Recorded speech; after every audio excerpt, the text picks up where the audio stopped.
So you were saying? Huh? Shakespeare's plays?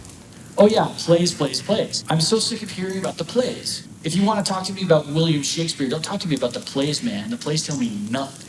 Are you seriously knocking Shakespeare's plays? No, I mean, Shakespeare's plays are the best plays, okay?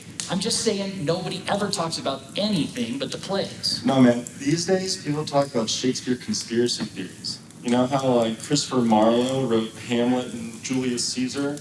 And then Shakespeare just took credit for it after Marlowe died in a bar fight. Yeah, or like how Shakespeare wasn't actually Shakespeare. Like he was Francis Bacon or the Earl of Oxford or something. Like some high-class noble couldn't ruin his rep because theater was too low and vulgar. Yeah. Or like how Shakespeare was a woman and how she had to pretend to be a man. Kind of like Louise May Alcott. Yeah, or like the Bronte sisters or Karen Blixen. Who the hell is Karen Blixen? She wrote Out of Africa. No shit. The thing about it is that none of those stories are even Shakespeare's stories except one. So which one was the original story? Midsummer Night's Dream. So, we can all agree that Shakespeare was some human being, and no specific information about that human being exists in the plays. People only talk about the plays. If you want to find out about William Shakespeare himself, you can't look in the plays.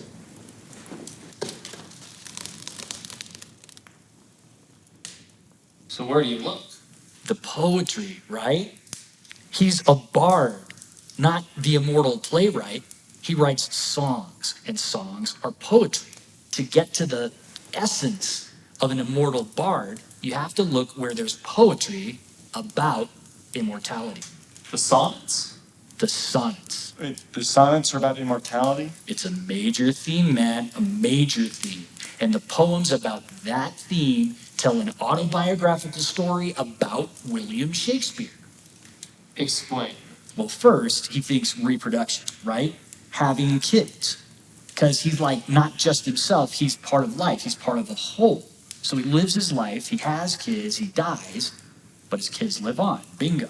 But then he thinks, wait a second. After all those generations, like how do those great-grandkids and great-great-grandkids and great-great-great-grandkids even know what people were like 500 years ago or 10,000 years ago even, you know? Like, where is he in that? So death wins? No, Shakespeare finds the words, man, the writing. It's all in there, see? Because all the stories, the poems, the plays, they're all about us, man. They're all about human beings. And so we know, because it's written down, that human beings were the same 500 years ago as they are now. We remain the same through the ages, and it's all written down. I mean, shall I compare thee to a summer's day? Thou art more lovely and more temperate. Rough winds do shake the darling buds of May, and summer's lease hath all too short a date. Sometime too hot the eye of heaven shines, and oft is his gold complexion dimmed. And every fair from fair sometime declines, by chance or nature's changing course untrimmed. But thy eternal summer shall not fade, nor shalt thou lose possession of that fair thou owest, nor shall death brag thou wanderest in his shade, when in eternal lines to time thou growest. So long as men shall breathe or eyes shall see, so long lives this, and this gives life to thee.